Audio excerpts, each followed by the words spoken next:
That's a very representative move.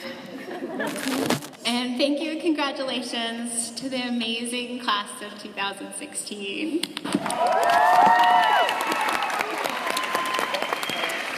I'm supposed to say special congratulations to my 190 class.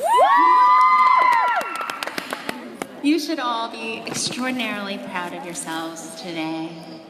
And congratulations to all the friends, families, spouses, kids, brothers, sisters, aunts, uncles that are here to celebrate. Your generosity really contributed to the amazing accomplishment that these students have made. So congratulations to you too. I'm very, very honored to get the chance to speak with you today, and I promise to try to keep what I have to say pretty brief, although I'm a professor, so fat chance. Before I start talking, I wanted to first take just a moment for you to reflect on where you're at right now and what's happening right now for you. You get so busy preparing for this day and all of the things that you do to get here that I really want you to take a moment and just notice where you're at and what's happening and enjoy that for a second.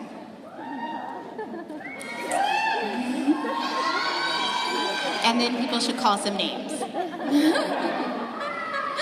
So I want to share a very cool true story that's told by the American psychologist Jack Kornfield in his 2008 book. And he tells this story about this gigantic clay Buddha statue in a temple in northern Thailand. And this Buddha statue has been around for hundreds of years. It's not very interesting, it's not very exciting. Southeast Asia has all kinds of really ornate, beautiful Buddha statues. This is just sort of a boring, regular old Buddha statue. But the monks who live in this temple have taken really good care of it for hundreds of years. And one day, they're trying to lift the Buddha statue up to move it, and they suspended it up with some ropes, and one of the ropes snapped. And the Buddha statue goes crashing down to the ground. When it does, a part of the statue cracks. And the monks notice that there's something shiny inside that they can see in the crack, in the little chip that has formed where it fell. And they come to realize that it actually was a solid gold Buddha statue that had been covered up with clay because there were Burmese invaders coming and they wanted to keep it hidden. There are lots of parts of this story that I really like. The most important part, I think, the part that relates to what we're talking here today, isn't that you're all like solid gold Buddhas. You might be, but it's actually that the monks covered up this golden statue in order to protect it. And then over time, they never remembered to take it off. That clay just stayed on the statue kind of forever and ever and ever, and would have stayed there forever if this crash hadn't happened. So just like those monks, we kind of do this, right? We have whatever is kind of soft and tender or golden in us, and when something threatening comes along, we sort of put a little clay around the outside. We kind of cover up our nature, sort of, so we're not vulnerable or threatened. We do this all day, every day, and if you don't believe me, just pay attention to your own behavior when you go outside and take the pictures and smile with your family. You'll see we do this all the time. I see this process actually all the time with my students too. They come to me and they have a dream. Maybe it's to go to graduate school or to pursue a specific career.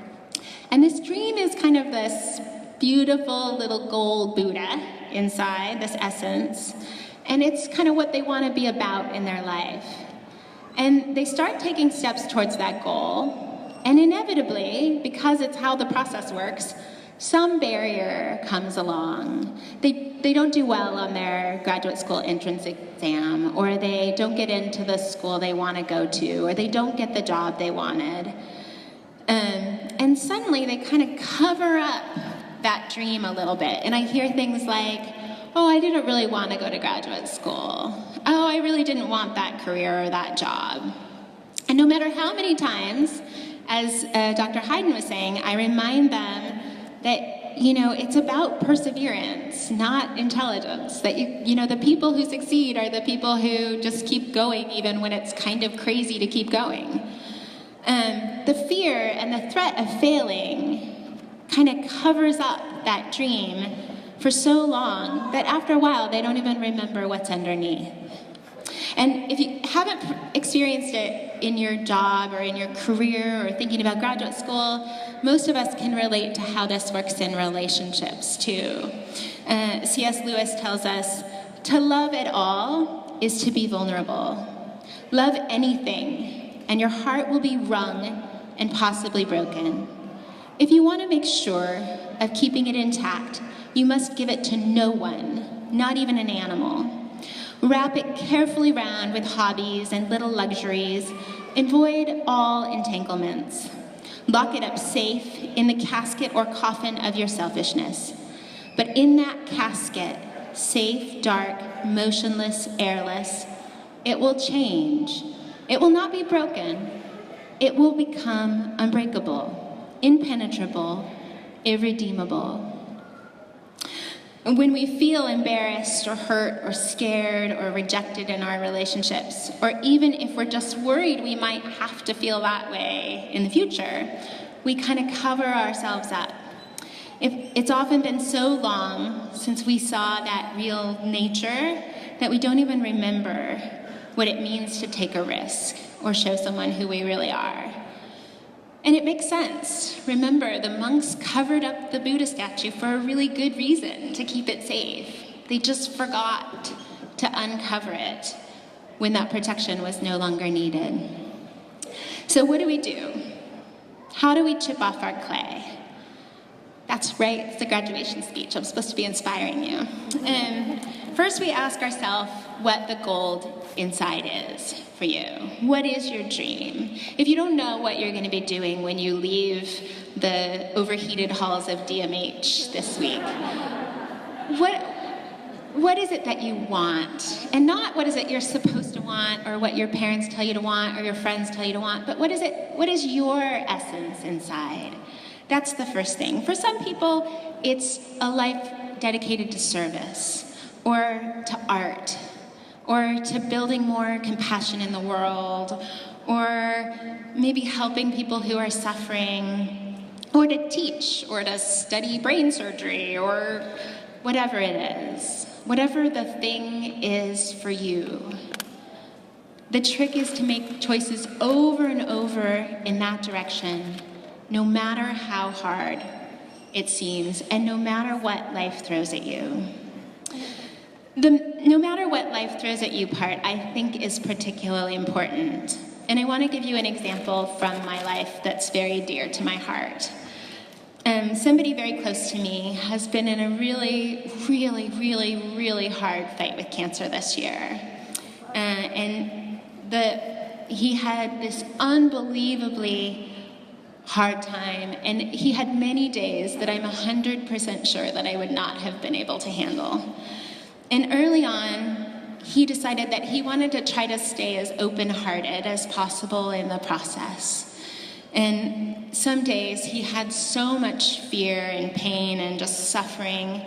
And throughout, he kept living with this amazing kindness to me and everybody else around him, no matter how difficult that day was.